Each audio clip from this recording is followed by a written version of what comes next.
High students, আজকে আমরা class 7-এর কষে দেখি 2.1-এর প্রশ্নগুলোকে সমাধান করব। তো চলো শুরু করি। সবার প্রথমে আমরা 1 নম্বর অঙ্কটিকে করব। 1 নম্বর অঙ্কটিতে কি লেখা আছে দেখো। 1 নম্বর অঙ্কটিতে লেখা আছে 1 কিগ্রা চালের দাম 40 টাকা, 1 কিগ্রা ডালের দাম 100 টাকা। তাহলে চাল ও ডালের দামের অনুপাত কত হিসাব করি। ঠিক আছে, তো এবার আমরা প্রথমে লিখি কষে দেখি কত 2.1। এবার হচ্ছে 1 নম্বর অঙ্ক। 1 নম্বরে কি আছে, প্রথমে আছে 1 কিগ্রা চালের দাম।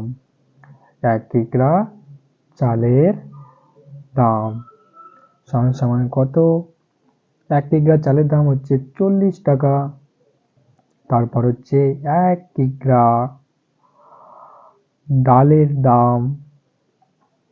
ডালের দাম সমান সমান কত, 100 টাকা। তাহলে এবার আমাদেরকে বলছে চাল ও ডালের অনুপাত কত। তাহলে এবার আমরা লিখি, সুতরাং চাল ও ডালের অনুপাত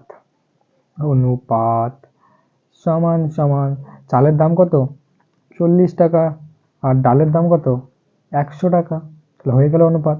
এবার আমরা শূন্য শূন্য কাটাই দিলাম, কত পাচ্ছি 4:10। এবার দেখো, আমরা এটাকে মনে মনে 2 দিয়ে ভাগ করলাম, এটাকেও 2 দিয়ে ভাগ করলাম, এটাকেও 2 দিয়ে ভাগ করলাম। মনে মনে এটা তোমরা লিখো না, আমি লাল কালি দিয়ে যেটা লিখতেছি এটা তোমরা খাতায় লিখবে না, ঠিক আছে? এটা হচ্ছে তোমাদের বোঝার জন্য। তাহলে এই 2 দিয়ে যদি মনে মনে ভাগ করতে, তাহলে আমরা কত পাচ্ছি, এখানে পাচ্ছি 2 দুগুণ 4 পাচ্ছি, আর এটাকে পাচ্ছি 5 দুগুণ 10। তাহলে আমাদের উত্তর কত হলো 2:5। দেখো এই যে 4কে আমি 2 দিয়ে ভাগ করলাম, কত পেলাম 2, 2 দুগুণ 4, আর 10কে যদি আমি 2 দিয়ে ভাগ করি তাহলে আমি পাচ্ছি 5, 5 দুগুণ 10।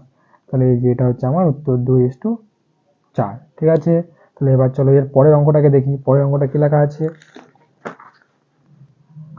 দেখো, 2 নম্বরটিতে কি লেখা আছে, 2 নম্বরটিতে আছে একটা ত্রিভুজ দেওয়া আছে। এটাকে কি বলে, এটাকে ত্রিভুজ বলে, ত্রিভুজ।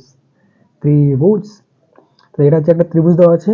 এবার তোমাকে বলছে কোণ এবিসি, এটাকে কোণ বলে, কোণ। তাহলে কোণ বিএসি ইস টু কোণ এবিসি ইস টু কোণ এসিবি সমান সমান কত। অর্থাৎ এখানকার যে 3টা কোণ আছে, এই 3টা কোণের অনুপাত আমাদেরকে বার করতে হবে, এটা এটা এটা। ঠিক আছে, তাহলে এবার আমরা এখানে লিখে ফেলি। তো আমরা কি লিখবো, দেখো প্রথমে কি আছে বিএসি, এটা মানে কোনটা, মাঝখানে যেটা থাকে ওটা হচ্ছে আমাদের কোণ। ঠিক আছে, মাঝখানে যেটা থাকবে ওটা হচ্ছে আমাদের কোণ। তাহলে বিএসি কোনটা, এই যে বি এ সি, তাহলে এটা মাঝখানে আছে, তাহলে এটা হচ্ছে আমাদের কোণ। তাহলে কত 60 ডিগ্রি। তাহলে আমরা লিখে ফেলি অ্যাঙ্গেল বিএসি সমান সমান 60 ডিগ্রি। ঠিক আছে, এরপর কি আছে অ্যাঙ্গেল এবিসি, তাহলে লিখি আমরা অ্যাঙ্গেল এবিসি সমান সমান, তাহলে অ্যাঙ্গেল এবিসি কোনটা, তাহলে অ্যাঙ্গেল এবিসি মানে হচ্ছে এটা 50 ডিগ্রি। তাহলে এটা হচ্ছে 50 ডিগ্রি। এরপর হচ্ছে অ্যাঙ্গেল এসিবি, তাহলে এসিবি তাহলে হচ্ছে এটা, তাহলে এসিবি মানে কত 70 ডিগ্রি।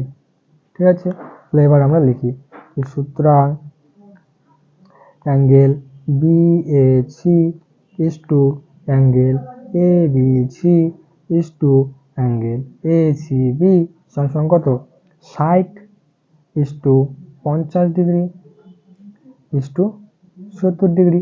তাহলে এবার দেখো আমরা শূন্য শূন্য শূন্য শূন্য কাটাই দিলাম, তাহলে কত থাকলো 6:5:7। তবে এটাকে আমরা আরো কোনো সংখ্যা দিয়ে ভাগ করতে পারবো তিনটাকে, পারবো না। তাহলে এটাই হচ্ছে আমাদের উত্তর। ঠিক আছে,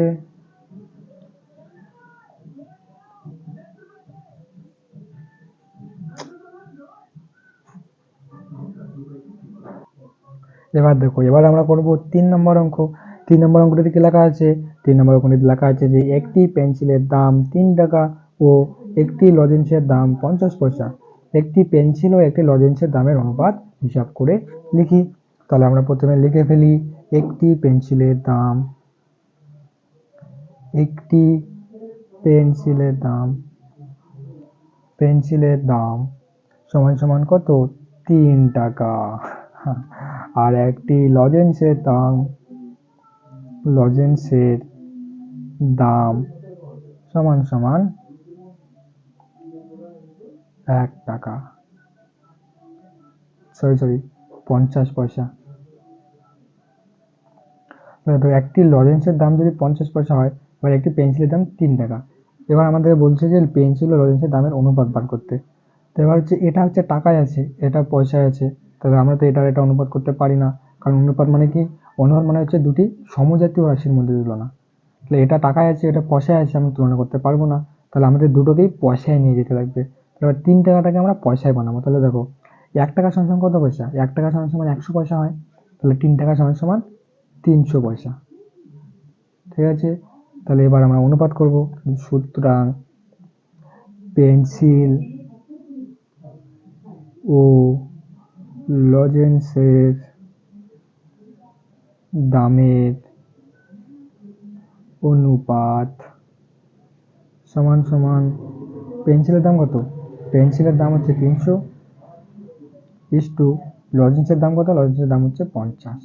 তাহলে একটা শূন্য শূন্য আমরা কাটাই দিলাম, তাহলে কত পাইলাম, 30:5।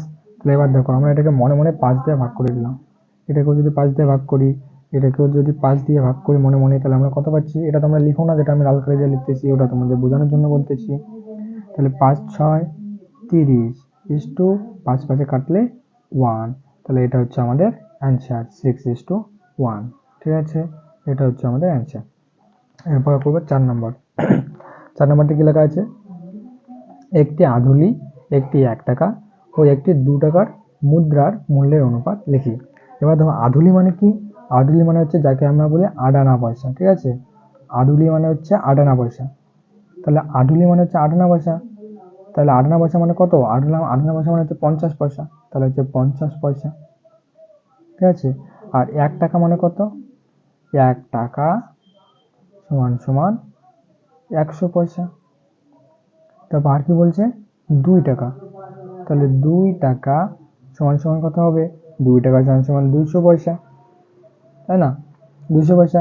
তাহলে এবার আমরা লিখবো যে সুতরাং সুতরাং মূল্যের অনুপাত, মূল্যের অনুপাত সমান সমান কত, 50 পয়সা ইস্টু 100 পয়সা ইস্টু 200 পয়সা। তাহলে এবার আমরা শূন্য শূন্য শূন্য কাটাই নেব, তাহলে আমরা পাচ্ছি 5:10:20। তাহলে এবার দেখো আমরা এটাকে মনে মনে যদি 5 দিয়ে ভাগ করে দিই দুটোকে, এটাকেও 5, এটাকেও 5, এটাকেও 5 দিয়ে ভাগ করে দিলাম, তাহলে আমরা কত পেলাম, তাহলে আমরা পাচ্ছি 5 5 ভাগ করলে আমরা পাচ্ছি 1:10কে যদি 5 দিয়ে ভাগ করি তাহলে আমরা পাচ্ছি 5 2 10 ইস্টু 20কে যদি 5 দিয়ে ভাগ করি তাহলে আমরা পাচ্ছি 4 5 20। তাহলে এটা হচ্ছে উত্তর 1:2:4। তাহলে আমাদের 4 নম্বর অঙ্কটি হয়ে গেল। দেখো কত সোজা, যদি তোমরা বুঝতে না পারো তাহলে আমাকে কমেন্ট করবে, আমি তোমাদেরকে আবার ভালো করে বোঝাই দেবো। এরপরে আমরা পরের ভিডিওতে বাকিগুলা সমাধান করব। তাহলে যদি তুমি বাকি অঙ্কগুলো আমার সঙ্গে করতে চাও, যদি তোমার ভালো লাগে তাহলে চ্যানেলটিকে সাবস্ক্রাইব করে নাও। তাহলে চলো আজকের জন্য বাই বাই, টাটা।